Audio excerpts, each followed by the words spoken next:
समाधान दिवस में कितनी शिकायत आई, कितनी का मौजूदा निस्तारण किया? देखिए, आज बहुत ही प्रसन्नता का विषय है।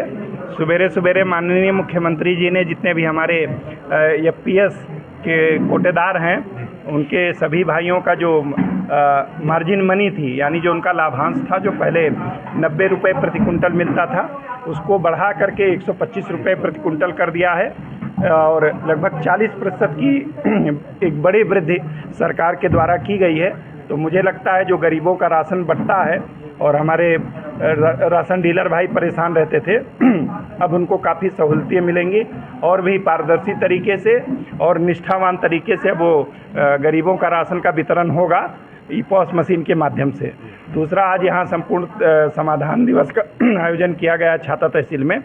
70 प्रार्थना पत्र प्राप्त हुए हैं, जिसमें 2 प्रार्थना पत्र जो तत्काल निराकरण होने वाले थे, जिनमें केवल छोटे से नाम की त्रुटि का मामला था, वो तय कर दिया गया है। अधिकांश हैं कि प्राइवेट ज़मीनों की नपत से संबंधित आए हुए हैं। सरकार ने एक योजना लाई है, रोवर के माध्यम से अब ज़मीनों की नपत हम लोग कराएंगे, जो बिल्कुल पूरी तरीके से एक्यूरेट है। वो सीधे नाप करके बता देगी लंबाई चौड़ाई कैसे कैसे है। इस समय ट्रेनिंग फेज चल रहा है, मुझे लगता है अगले 15-20 दिनों में उसके माध्यम से निपटारा कराया जाएगा। कुछ पुराने पट्टे भी लेकर के आ रहे हैं, कोई 67 का ला रहा है, कोई 73 का ला रहा है।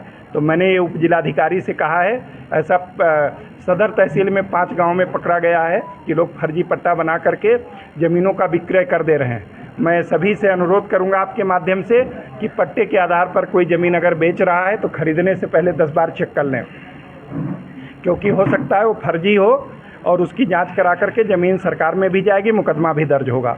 तो मैंने इनको कहा है कि इस तरीके के अब जो पुराने दूसरी और तीसरी पीढ़ी के लोग ला रहे हैं पट्टे कि मेरा पट्टा है, जबकि आवासीय पट्टे का नियम है कि अगर वो अनुसूचित जाति जनजाति का नहीं है तो 3 साल के बाद अगर उसने घर नहीं बनाया तो उसका पट्टा स्वतः ही निरस्त हो जाता है, उसमें कोई नियम ही नहीं, वो पट्टा ही नहीं माना जाता है।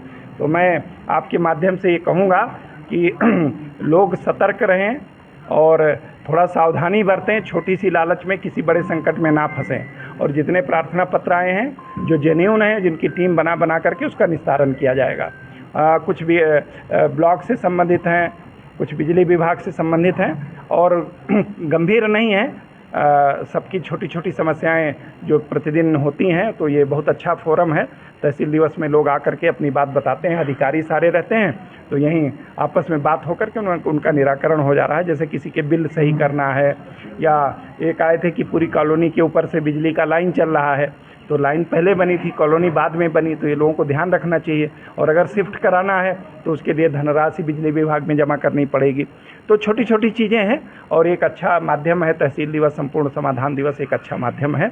और जितने भी भाई बंधु हमारे छाता तहसील के आज प्रार्थना पत्र लेके आए हैं, मुझे पूरा विश्वास है कि तहसील के एसडीएम साहब, तहसीलदार साहब, अब तो यहाँ एक तहसीलदार न्यायिक भी तैनात हो गए हैं, तहसीलदार उप जिलाधिकारी न्यायिक भी तैनात हैं।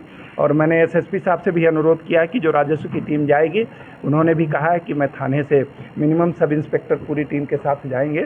तो कोई कारण नहीं है कि लोगों का समस्या का समाधान ना हो, और ये लोग आ भी रहे हैं क्योंकि उनके काम हो रहे हैं। अगर जैसे मान लीजिए आपका काम हो जा रहा है, आपने चर्चा की मेरा काम हो गया है, तो आपका पड़ोसी जो बहुत दिनों से चुपचाप बैठा था वो भी आ रहा है कि हमारा भी काम हो जाए। तो ये बहुत नेचुरल सी प्रक्रिया और एक प्रसन्नता है कि अब काफ़ी जो संतुष्टि का प्रतिशत है वो भी काफ़ी अच्छा बढ़ रहा है।